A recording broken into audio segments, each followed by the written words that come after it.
Assalamualaikum warahmatullahi wabarakatuh. Perkenalkan, nama saya Reddy Fernando Husen dengan kode NIM G131210032 akan menjawab soal tugas sistem enterprise dari Bapak dosen. Yang pertama yaitu pengertian e-commerce dan e-business serta contohnya. Nomor 1, electronic commerce atau e-commerce adalah segala aktivitas jual beli yang dilakukan melalui media elektronik. Jenis e-commerce dan contohnya: A. Business to business. Jenis e-commerce di mana sebuah perusahaan menjual produk atau jasa kepada perusahaan lain. Dalam model e-commerce ini, biasanya pembeli memesan barang dalam jumlah besar. Contohnya yaitu Ralali. Di samping peralatan kantor dan rumah tangga, juga menjual peralatan industri, restoran, dan pertanian. Yang B, business to consumer atau B2C. Dalam jenis e-commerce ini, sebuah perusahaan menjual produk atau jasa kepada konsumen. Pada umumnya, pelanggan dan e-commerce B2C hanya mengecer. Jika Anda pernah membeli dari satu toko online, aktivitas tersebut termasuk dalam golongan ini. Contohnya aplikasi Lazada, menyediakan fashion, aksesoris, kosmetik, dan elektronik pribadi. Yang C, consumer to consumer, C2C, pernah menjual barang bekas ke orang lain yang membutuhkan menjadi internet.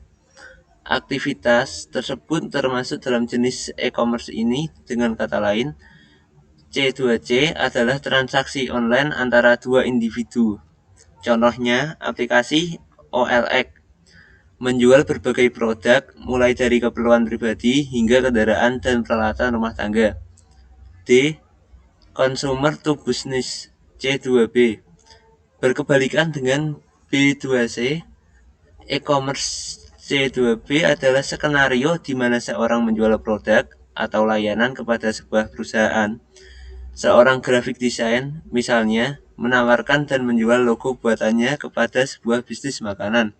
Contohnya, yang pertama, freelance, website di mana pekerjaan freelance menawarkan keahlian pada bisnis yang membutuhkan. Yang kedua, Upwork, juga merupakan situs freelance.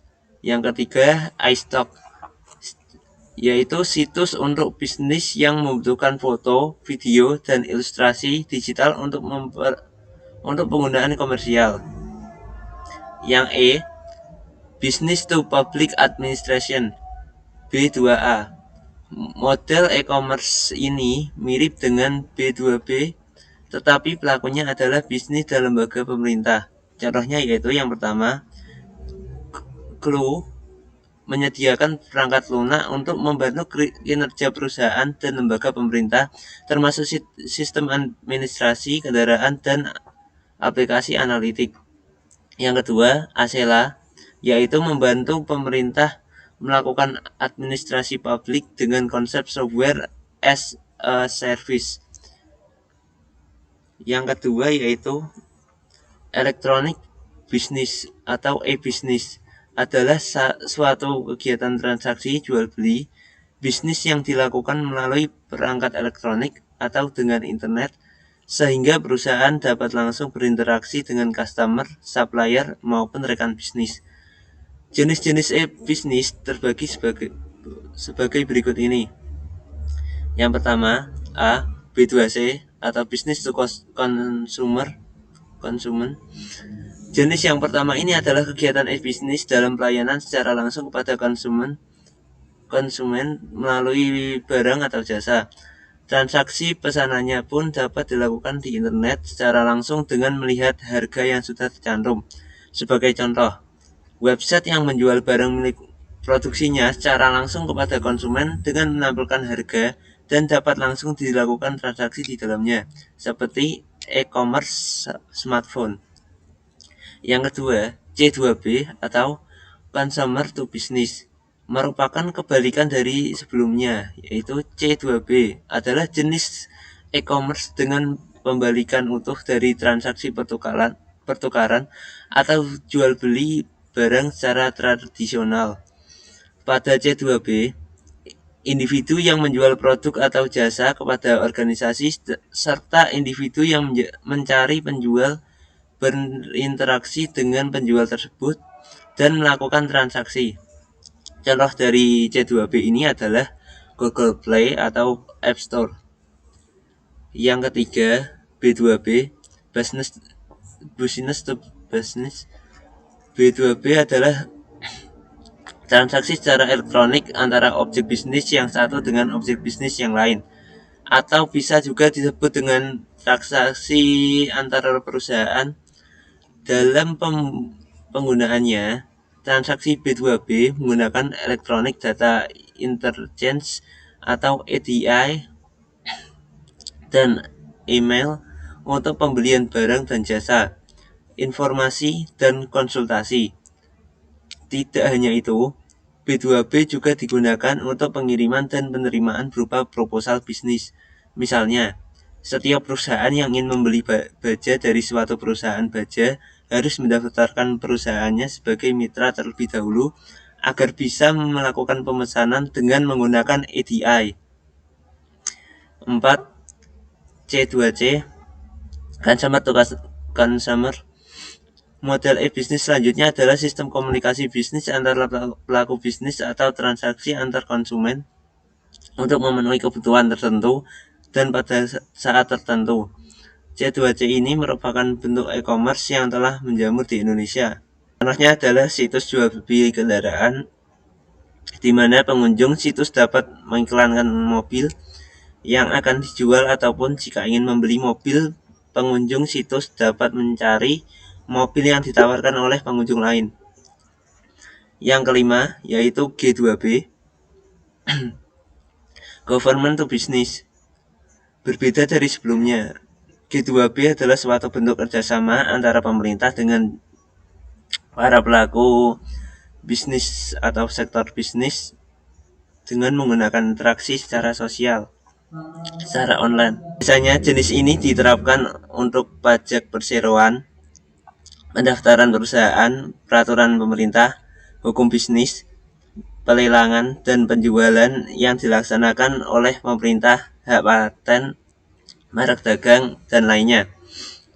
G2G, Government to Government, kebutuhan untuk berinteraksi antara satu perintah dengan pemerintah setiap harinya, tidak hanya pada hal-hal yang terkait dengan diplomasi, tapi juga untuk memperlancar kerjasama antar negara dan kerjasama antar entitas-entitas negara seperti masyarakat, industri, perusahaan, dan lain-lain. Masuk ke soal yang kedua, yaitu manfaat e-bisnis. Yang pertama, memperluas pasar. Manfaat e-bisnis yang pertama adalah dapat memperluas pasar. Dengan memanfaatkan layanan digital, para pelaku bisnis bisa melebarkan cakupan pendistribusian barang dagangannya dan menjangkau lebih banyak konsumen dari berbagai daerah. 2. Menghemat biaya. Keuntungan bisnis selanjutnya yaitu dapat menghemat nominal pengeluaran mulai dari biaya komunikasi, operasional, hingga pemasaran. Yang ketiga, praktis. Manfaat e-bisnis yang ketiga adalah praktis. Bagi konsumen yang ingin membeli barang atau jasa, dapat melihat katalog dan informasi mengenai produk melalui internet, sehingga konsumen tidak perlu repot-repot untuk datang ke toko hanya untuk mengetahui wujud barang tersebut. Yang keempat, meningkatkan citra. Manfaat bisnis yang terakhir adalah meningkatkan kesan baik di antara konsumen, sebab dengan media informasi berbasis internet dapat lebih efisien dalam menggerakkan kampanye serta promosi bisnis untuk menaikkan engagement rate perusahaan. Masuk ke soal yang ketiga.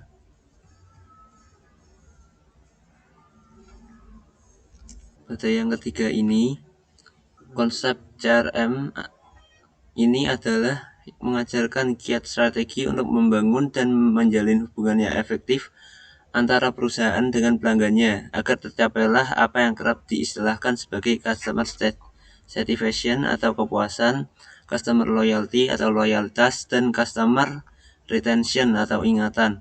Yang termasuk di dalam proses CRM adalah yang pertama, penanganan keluhan pelanggan, yang kedua, proses penanganan pesanan pelanggan, yang ketiga, proses penanganan permintaan informasi dari pelanggan, yang keempat, proses pengelolaan data dan informasi seputar pelanggan. Selanjutnya, yang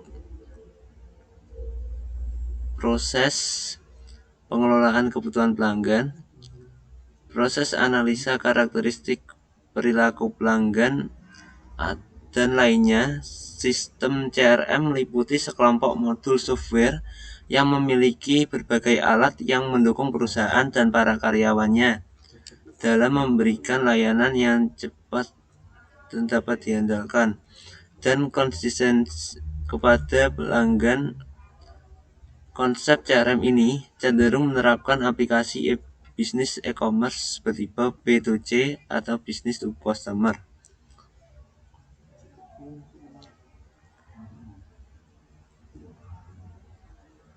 Yang selanjutnya yaitu yang nomor 4, SCM, Supply Chain Management, adalah suatu sistem tempat organisasi menyalurkan barang, produksi, dan jasanya kepada para pelanggannya.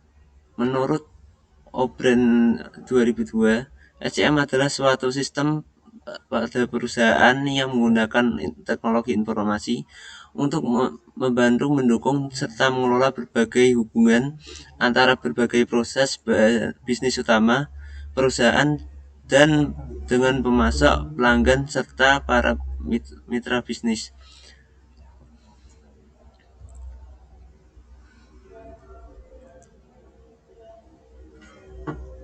Ini aliran raw material. Dalam aliran fisik material, barang melibatkan transformasi pergerakan, penyimpanan barang dalam atau penyimpanan, dan bahan baku daur ulang, limbah, dan pembuangan. Secara sederhana, arus ini adalah yang paling mudah dilihat. Yang kedua yaitu supplier. Aliran fisik yang ada dalam mata rantai yang pertama ini antara lain bahan baku, bahan mentah, bahan tambahan, ataupun suku cadang. Pemasok atau pemasok yang berada dalam rantai pertama saling berhubungan dengan pemasok lainnya. Pada mata rantai pertama ini, jumlahnya bisa sangat banyak, tapi bisa juga hanya ada pemasok tunggal atau sedikit. Yang selanjutnya, manufaktur. Mata rantai pertama dihubungkan dengan mata rantai kedua. Di sini dapat berupa manufaktur, plant, assembler, fabrication, atau bentuk lain. Pada titik ini dilakukan pembuatan, fabrikasi, assembling, perakitan, dan konversi hingga finishing. Sampai di tahap ini, dengan perencanaan yang baik, sebenarnya sudah terdapat potensi untuk melakukan penghematan. Target-target penghematan pada titik ini contohnya dalam hal inventory untuk raw material, bahan mentah setengah jadi, dan barang jadi yang berada di pihak supplier, manufaktur, dan tempat transit. Yang selanjutnya, distributor. Proses pada distributor, finishing product yang dihasilkan oleh pabrikan kemudian didistribusikan kepada konsumen. Bisnis distributor adalah sebuah usaha di mana pihak perantara menjembatani kepentingan jual beli antara produsen dan pengecer. Proses distributor itu sendiri dimulai dengan pembelian produk dari pabrik atau mata rantai pabrikan atau distributor lain yang lebih besar. Selanjutnya dilakukan pengklarifikasian